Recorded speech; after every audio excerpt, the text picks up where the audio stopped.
ধারাবাহিকের শুরুতে দেখা যাচ্ছে যে আয়ুষ তো একেবারে কুসুমের প্রেমে একেবারে ডুবে গেছে। কোনো দিকে ওর চোখ যাচ্ছে না। যখনই কোনো মহিলাকে দেখছে তাকেই একেবারে কুসুম দেখতে শুরু করে দিচ্ছে। ঈশান আয়ুষকে বলছে, ভাই দা তুই তো একেবারে প্রেমের শহীদ হয়ে গেছিস। আয়ুষ তো এবার লজ্জা পাচ্ছে। তো ঈশান হাসছে আর বলছে, ভাই দা এই মানুষটাকে নিয়ে মানে তোকে নিয়ে যে আমি কি করব। আয়ুষ বলছে, আমি কি করব বলতো, তুই তো বললি প্রেমে পড়লেই নাকি এরকম হয়। ঠিক আছে, আমি আর কিছু করবো না, আমি মন শক্ত করে নিয়েছি। এদিকে দেখা যায় যে কুসুম তো স্নান টান করে পুজো দিয়ে ঠাকুরকে বলছে যে সবাই ভাবছে হয়তো আমি কদিনের জন্য গ্রামে ফিরে এসেছি, কিন্তু আমি তো জানি যে আমি এখানে থাকতে চাই। কিন্তু ঠাম্মিকে যদি এখন এই কথাটা জানায় তাহলে ঠাম্মি শুধু শুধু চিন্তা করবে। তাই কুসুম ঠিক করে যে ঠাম্মিকে কয়েকদিন পর এই কথাটা বলবে যে ও এখানেই থাকতে চায়।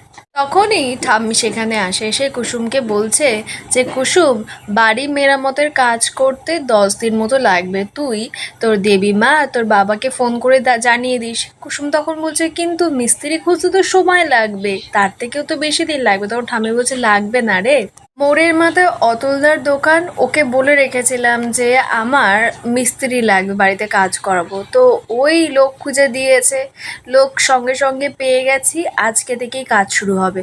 ঠাম্মি বলছে কুসুম বলছে, ঠাম্মি তুমি কি বলছো, আজ থেকেই কাজ শুরু হয়ে যাবে? আর তুমি ওনাদের সঙ্গে টাকা পয়সা নিয়ে কথা বলেছো? তুমি ঠিক করে কথা বলে নাও, কিন্তু আজকালকার দিন একদম ভালো নয়, টাকা পয়সা কিন্তু ফ্রড হয়ে যেতে পারে। ঠাম্মি বলছে, আরে দাঁড়া না, আমি ওদেরকে ডেকে আনি, তোরা সামনাসামনি কথা বলে নে। ঠাম্মি তখন দরজার সামনে দাঁড়িয়ে বলছে, ও রাজা ও হ্যাবলা তোমরা কোথায়, আসো। কুসুম তো রাজা হ্যাবলার নাম শুনেই অবাক হয়ে যায় যে এটা তো আয়ুষ আর ঈশানের নাম ছিল যখন অনুশ্রীকে আনতে গেছিল। আমি তারপরে কুসুমকে বলছে, নিয়ে এবার কথা বলে না। তখনই তো ঘরের ভিতরে সত্যি সত্যি আয়ুষ আর ঈশান তো ছদ্মবেশ নিয়ে এসেছে।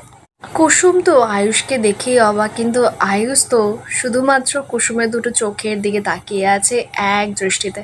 ঈশান ঢুকে দেখছে যে দুজনের চোখ দিয়ে একেবারে চোখ সরাতেই পারছে না। তখনই তো ঠাম্মি বাইরে আসে। ঈশান তাড়াতাড়ি করে আয়ুষকে নাড়া দিয়ে জাগায়। ঠাম্মি এসে ঈশান আর আয়ুষকে বলছে, শোনো, যদি কাজে কোনো ভুলচুক হয়েছে তাহলে কিন্তু আমি পয়সা কাটবো। কুসুমের ঠাম্মি তো আয়ুষ আর ঈশানকে বলছে যে কি কি কাজ করতে হবে, সবকিছু কাজ বলে দেওয়ার পর বলে যে এবার বলো যে তোমরা এই কাজ করতে দুই ভাই কত টাকা দেবে। আয়ুষের তো এসব কথার কোনো গায়ে আসে না, পাত্তাই দিচ্ছে না, এক দৃষ্টিতে কুসুমের চোখের দিকে তাকিয়ে আছে। ঠাম্মি তখন আয়ুষের সামনে গিয়ে বলছে, এই ওই দিকে না, আমার দিকে তাকিয়ে বলো যে এইসব কাজ করতে কত টাকা নেবে। শোনো, আমি কিন্তু 200 টাকার বেশি টাকা দেবো না। তখন আয়ুষ বলছে, থাকার জায়গা দিনে দুবেলা খেতে দিলেই হবে। কুসুম তো অবাক, মনে মনে বলছে, হে ভগবান, ছোট সাহেব আর ঈশান সাহেব এখানে এলেন কি করে? যারা কোনোদিন ঘরের কাজে করেনি তারা নাকি আবার করবে মিস্ত্রির কাজ।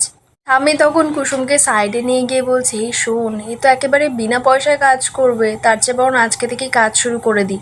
কুসুম বলছে, না না ঠাম্মি, আজকালকার দিনে কেউ কখনো টাকা ছাড়া কাজ করে? আমি বলছি তুমি ওদেরকে পাঠিয়ে দাও, আমরা অন্য কাউকে দিয়ে কাজ করাবো।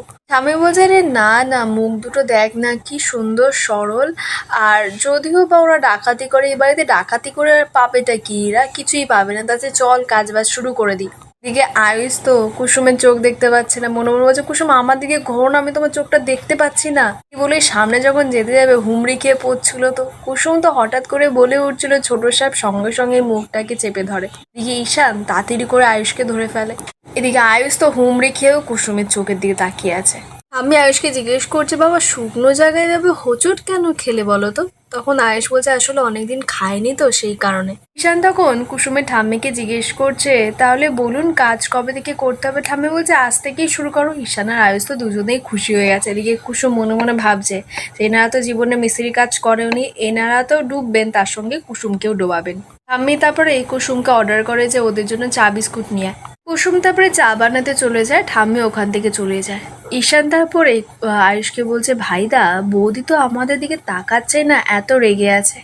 আয়ুষ বলছে, ও তাকাচ্ছে না তো কি হয়েছে, আমি তাকাচ্ছি তো।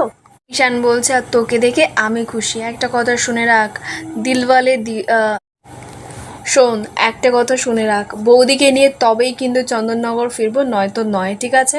এরপরেই তো কুসুম চা বানিয়ে নিয়ে যায়, মুখটাকে একেবারে গোমড়া করে রেখেছে, আয়ুষের দিকে তাকায় না। আয়ুষ ভেবেছে হয়তো ওকে প্রথমে দেবে, কুসুম তো ঘুরিয়ে নিয়ে ঈশানের কাছে নিয়ে যায়।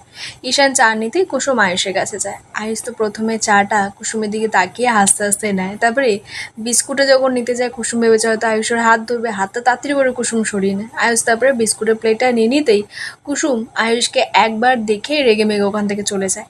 এরপরে কুসুম আবারও টিফিন নিয়ে আসে, আয়ুষ তো এক দৃষ্টিতে দেখছে, থালাটা আর ধরে না। কুসুম তো একটা সাইডে রেখে দিয়েছে থালাটা।